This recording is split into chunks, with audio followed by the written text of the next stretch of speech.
절망에서 경험하는 하나님.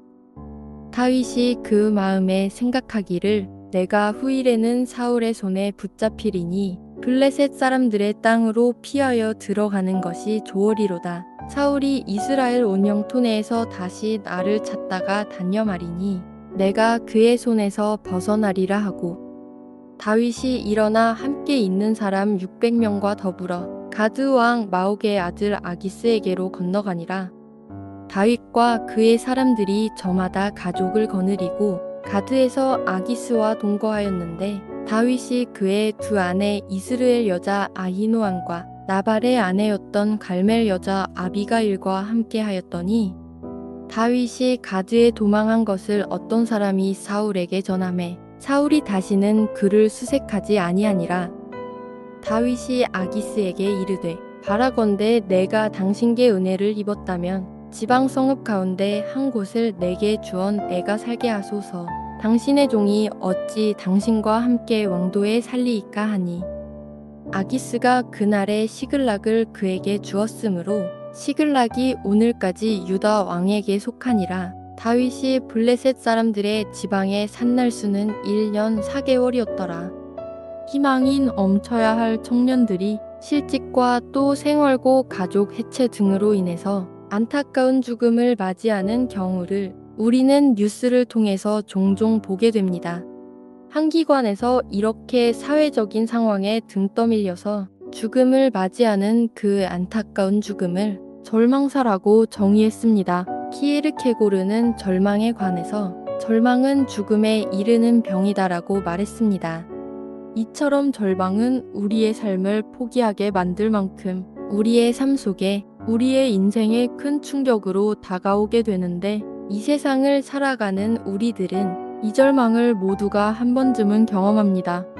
그 절망을 마주했을 때 가장 중요한 것은 그 절망의 상황에서 빨리 빠져나와야 된다라고 하는 것입니다. 다윗은 골리앗을 무너뜨린 이후부터 그의 삶은 계속해서 승승장구하는 그런 삶을 살았습니다. 절망이라는 단어와 어울리지 않는 사람이었습니다. 다윗은 사울이 보내는 곳마다 가서 지혜롭게 행하매 사울이 그를 군대의 장으로 삼았더니 온 백성이 합당히 여겼고 사울의 신하들도 합당히 여겼더라. 여인들이 뛰놀며 노래하여 이르되 사울이 죽인 자는 천천히요 다윗은 만만이로다 한지라. 사울의 질투로 다윗의 인생이 점점 고이기 시작하더니 절망이 찾아오기 시작합니다. 다윗이 경험했던 것처럼 잘 나가던 사람이 갑자기 절망을 경험할 수도 있고, 또 그냥 평범하게 살아갔던 사람도 어느 한순간에 갑자기 절망의 상황을 마주할 수가 있는 것입니다.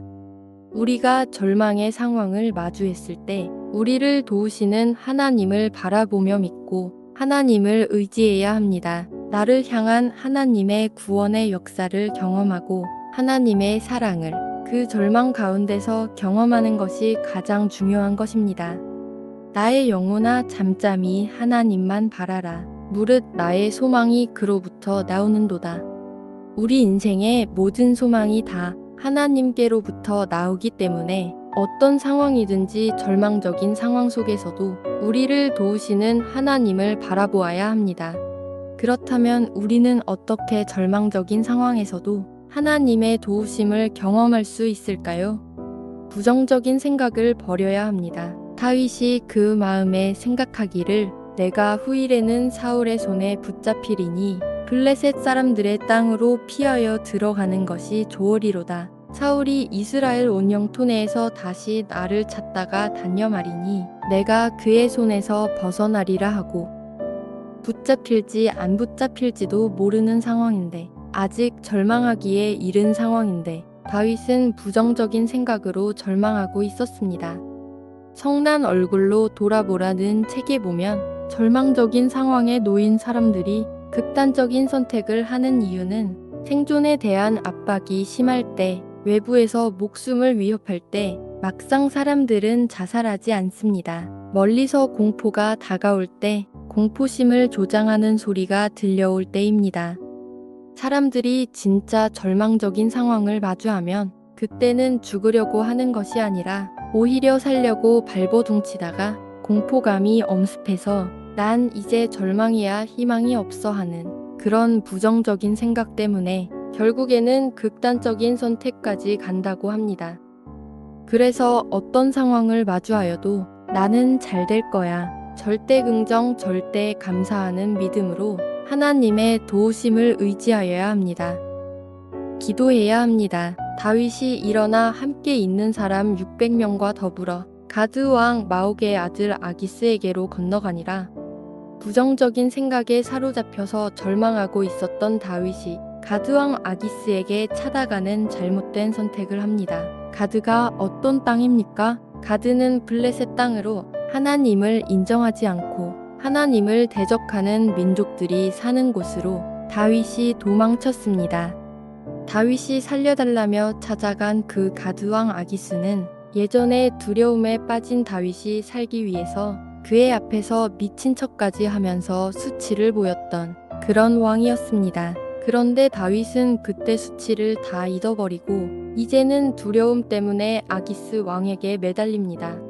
블레셋의 수장이었던 골리앗을 하나님의 이름으로 담대하게 나가서 싸워 이겼던 다윗이 지금은 부정적인 생각에 사로잡혀서 하나님께 기도를 하지도 구하지도 않고 아기스 왕을 찾아가는 실수를 범합니다.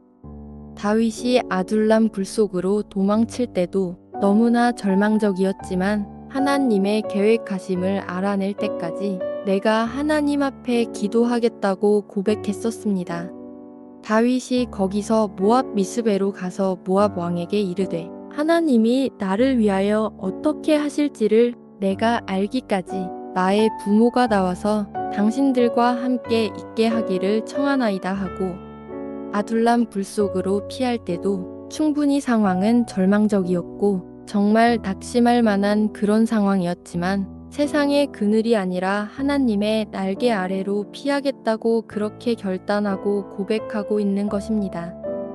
우리가 기도하지 않으면 하나님의 방법보다 세상의 방법이 더 커 보이게 되고 달콤하게 느껴집니다. 그러나 세상의 방법은 우리에게 온전한 해결을 가져다 줄 수 없고 오직 하나님을 의지하고 믿고 하나님께 맡겨드릴 때만 가능합니다. 우리가 절망적인 그 상황을 마주할 때 우리는 하나님 앞에 간절히 무릎 꿇고 기도해야 되는 것입니다. 내가 산을 향하여 눈을 들리라. 나의 도움이 어디서 올까? 나의 도움은 천지를 지으신 여호와에게서로다.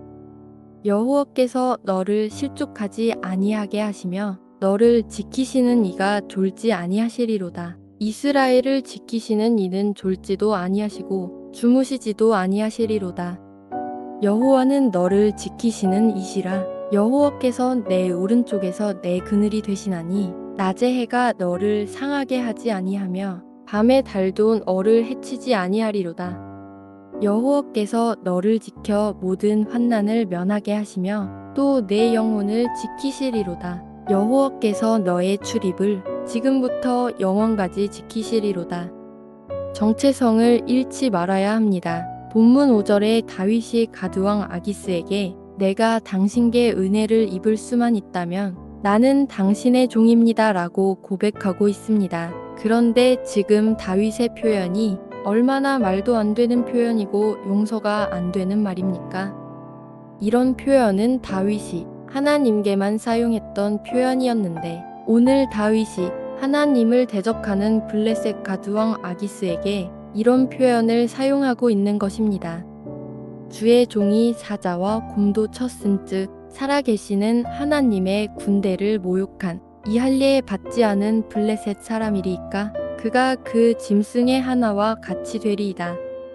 다윗이 부정적인 생각에 사로잡혀서 두렵고 절망한 나머지 지금까지 자신과 함께 해주신 그 하나님을 잊어버리고 하나님께 사랑받는 자녀라고 하는 그 정체성을 완전히 잃어버렸기 때문에 다윗이 짐승이라고 표현했던 그 블레셋을 향해서 나는 당신의 종입니다 라고 이런 말도 안 되는 말을 고백을 했던 것입니다.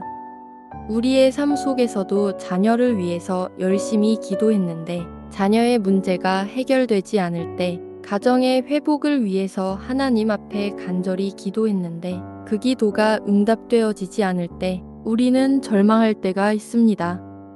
그럴 때 우리는 지금까지 함께 해주셨던 그 하나님이 나를 사랑하시지 않는다고 그렇게 결론 지어버리고 세상을 찾아다니며 사람들의 달콤한 유혹의 말에 빠지며 잘못된 길로 나가게 됩니다. 우리의 삶에 이처럼 절망적인 상황이 찾아올 때 우리가 꼭 기억해야 할 것은 내가 하나님께 사랑받는 자녀이고 하나님은 지금까지 우리를 사랑하셨던 것처럼 앞으로도 우리를 사랑하시는 분이심을 믿어야 합니다. 내 인생의 가치는 우리를 위해서 십자가에 못 박히신 예수 그리스도의 사랑에서 찾을 수 있어야 합니다. 절망 앞에서 좌절하지 말고 낙심하지 말고 하나님의 날개 아래로 피해서 하나님 앞에 무릎 꿇고 기도할 수 있는 자녀의 삶이 되시길 예수님의 이름으로 기도합니다.